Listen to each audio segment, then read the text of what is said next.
नमस्कार, commodity roundup में आपका स्वागत है। मैं हूं मनीषा गुप्ता और आज बात करेंगे कच्चे तेल की, जहां पर रिकवरी मोड में आता हुआ नजर आ रहा है क्रूड ऑयल।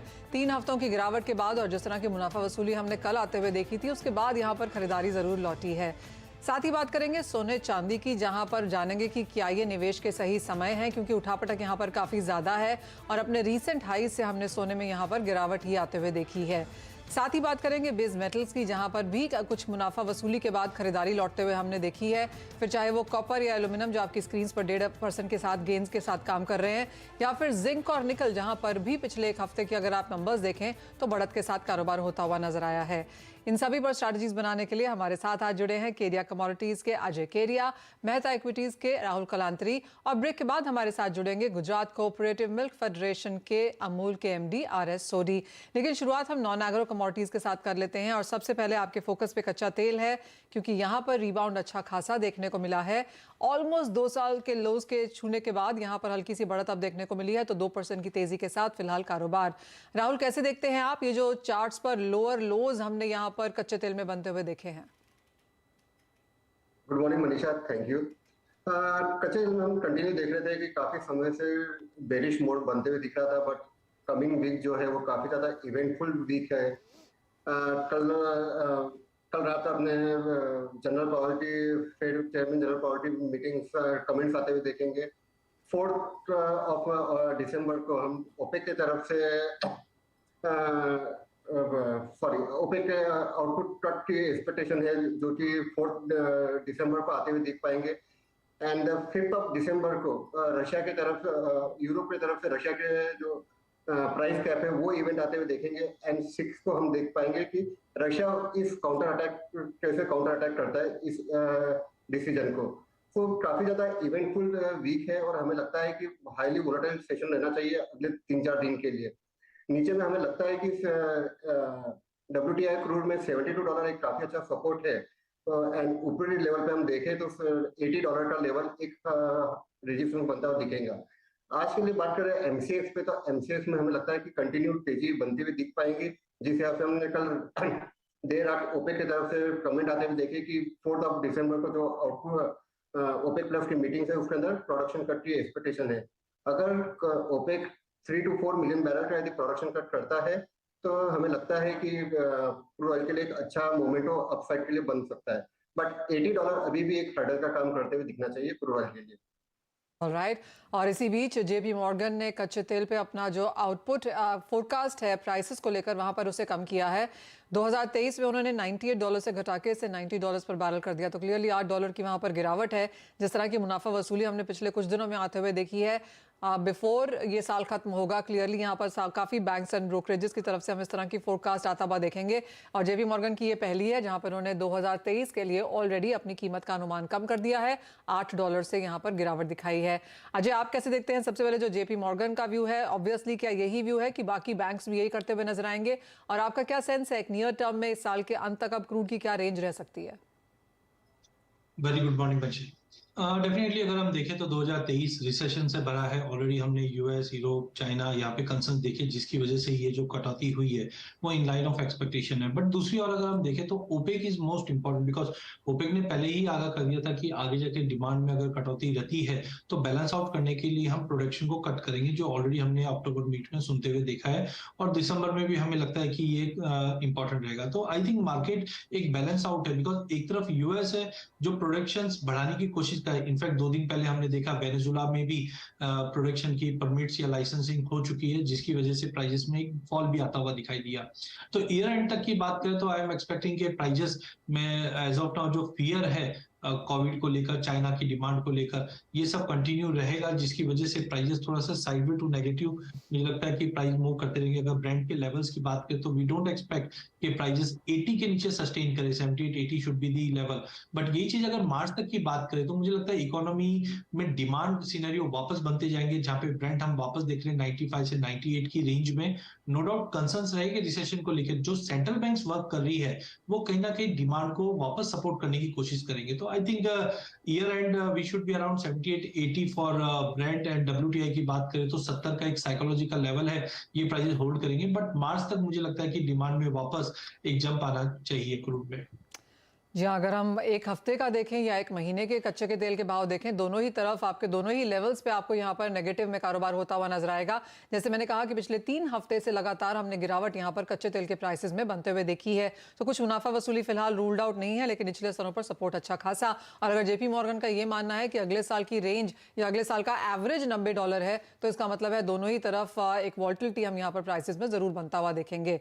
बात अब यहाँ पर मेटल्स की कर लेते हैं, क्योंकि शुरुआत हफ्ते की बहुत स्ट्रांग नहीं हुई थी, लेकिन कल न्यूयॉर्क सेशन में देखा जाए या आज सुबह के बाजार में देखें तो यहाँ पर खरीदारी अब भी कायम है।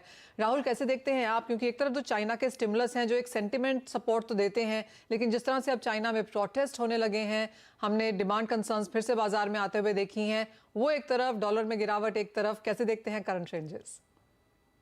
हाँ, मेटल में आप देखो तो दोनों तरफ के न्यूज निकलते हुए आ रहे हैं, जहाँ पे हम देख रहे हैं कि कॉपर की इन्वेंट्री कंटिन्यूसली फॉल होते हुए दिख रही है।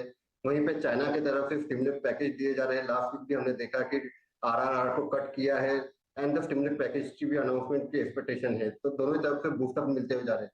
बट वहीं पे हम नेगेटिव फैक्टर देखें तो कंटिन्यूसली डॉलर इंडेक्स के अंदर बढ़त बनाते हुए मतलब चलते हुए दिख रहे हैं। फेड के तरफ से हॉकी स्टेटमेंट कंटिन्यू निकलते हुए आ रहे हैं और वहीं पर चाइना की तरफ से डिमांड कंसर्न है। पर फिर भी हम देखें इतनी निगेटिविटी के बाद भी copper and base metal continuously sustain कर रहे हैं। हर फॉल के ऊपर फिर से हम देखें तो बाइंग आती हुई दिख रही है। आज के लिए भी देखें तो हमें लगता है कि कॉपर एक अच्छा लेवल है, वापिस से बाय कर किया जा सकता है। अगर मैं जनवरी मंथ के कॉन्ट्रैक्ट की बात करूं कॉपर के लिए, तो हमें लगता है कि आज 80.80 के नियर बाय चल रहा, 680 के पास चल रहा है। 684 टू 686 के लिए आज और कल के लिए टारगेट आ सकते हैं। वहीं पे स्टॉप लॉस जो रहेगा दैट इज द 676 का रहने के चांसेस है। ऑलराइट, तो कॉपर में खरीदारी की राय यहाँ पर फिलहाल 675 के लेवल्स और 1.5% की तेजी के साथ कारोबार है। आपकी कोई top trading strategy Ajay metals में? देखिए, मेटल में मुझे लगता है कि जो चाइना में कोविड कंसर्न्स है वो ऑलरेडी मार्केट डिस्काउंट कर गया है। दूसरी ओर चाइना स्टिमुलस से रेट से कोशिश कर रहा है कि इस चीज को कहीं ना कहीं बैलेंस आउट करे। मुझे सबसे इंपॉर्टेंट है इन्वेंट्रीज। अगर हम कॉपर में, जिंक में इन्वेंट्रीज देखें तो काफी मल्टी ईयर लो पे पहुंच चुके हैं, और जैसे ही इकोनॉमी वापस पटरी पे लाने की कोशिश होगी तो सबसे बड़ा जो कंसर्न रहेगा वो इन्वेंट्रीज को लेकर ही रहेगा। तो मुझे लगता है कि कॉपर और जिंक ये दो कमोडिटी है जिसपे आपको ध्यान रखनी चाहिए। कॉपर में आई एम एक्सपेक्टिंग कि अगर हम 15-20 दिन महीने भर का व्यू लेके चलते हैं तो प्राइजेस वंस अगेन मुझे लगता है कि 700-710 का लेवल आराम से इजीली तोड़ सकता है। मल्टीपल ऑफ टाइम हमने 645-650 के सपोर्ट से उठते हुए देखे हैं। वहीं अगर जिंक की भी बात करें तो यहाँ पे मुझे लगता है कि स्मेल्टर्स के जो कंसर्न्स है वो कंटिन्यू बना हुआ रहेगा और प्राइजेस वापस लगभग करंट लेवल से मुझे लगता है कि ये तेजी कंटिन्यू रहेगी, जो ऊपर में 85 से 90 तक के लेवल हम जिंक में देख पाएंगे। तो ओवरऑल कॉपर एंड जिंक मुझे ज्यादा आउट परफॉर्मिंग लग रहा है, जहाँ पे 285-290 तक का लेवल जिंक में देख सकते हैं। जी हाँ, जिंक की अगर बात करें तो यहाँ पर डेफिसिट भी बढ़ता हुआ नजर आया है। जिस तरह का ग्लोबल डेफिसिट अगस्त में था, फिर सितंबर में, फिर अक्टूबर में, यहाँ पर लगातार वो नंबर बढ़ता हुआ नजर आया है। यानी कि डेफिसिट की स्थिति अब यहाँ पर लंबी होती हुई दिख रही है, तो वो सपोर्ट जिंक के प्राइसेस में क्लियरली दिखता हुआ नजर आता है। बात अब यहाँ पर सोने चांदी की कर लेते हैं, क्योंकि यहाँ पर भी वॉलेटिलिटी तो ज्यादा है और जिस तरह से डॉलर बिहेव कर रहा है या यूएस फेड के ऑफिशियल्स क्या बोलते हैं, उस हिसाब से हम यहाँ पर खींचातानी सोने चांदी में भी बनता हुआ देखते हैं।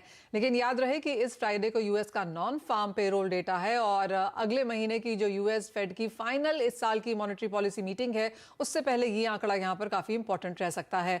अजय, कैसे देखते हैं आप करंट सोने के लेवल्स? बिकॉज 1740, 1760 इस $20 के बीच में पिछले 3-4 सेशंस में सोने की ट्रेडिंग रही है। कि हम देखते हैं कि जब भी एक्सपायरी रहता है थोड़ा प्रेशर भी पड़ता है और डॉलर इंडेक्स भी हम 106 के करीब कंसोलिडेट होते हुए देख पा रहे हैं।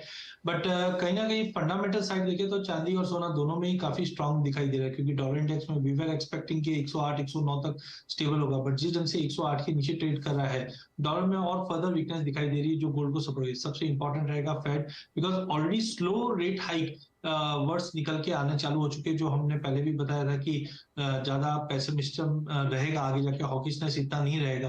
तो आई एम वेरी होपफुल कि ये फेड की मीट से पहले मार्केट साइड टू नेगेटिव रह सकता है, but once we are out of this Fed meet prices में वापस एक बड़ी तेजी रहेगी। टेक्निकल लेवल्स की अगर हम बात करते हैं तो 1780 would be the good level, कि अगर इसका लेवल ब्रीच हो जाता है तो वी आर एक्सपेक्टिंग एक्सपेक्टिंग कि ईयर एंड 1820 1830 के जोन में जाता हुआ दिखाई देगा।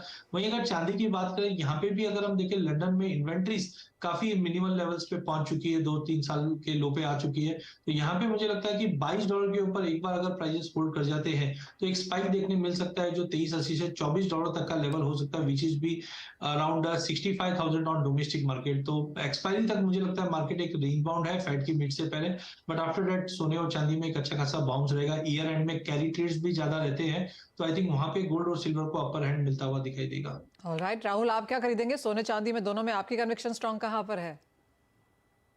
मनीषा, दोनों ही रेंज बाउंड है। मुझे लगता है कि ऊपरी लेवल पर कहीं पे भी यदि सिल्वर में $21.80 के वहां पे जाता है तो वहां पे बिकवाली की जा सकती है विद स्टॉप लॉस ऑफ 22.20।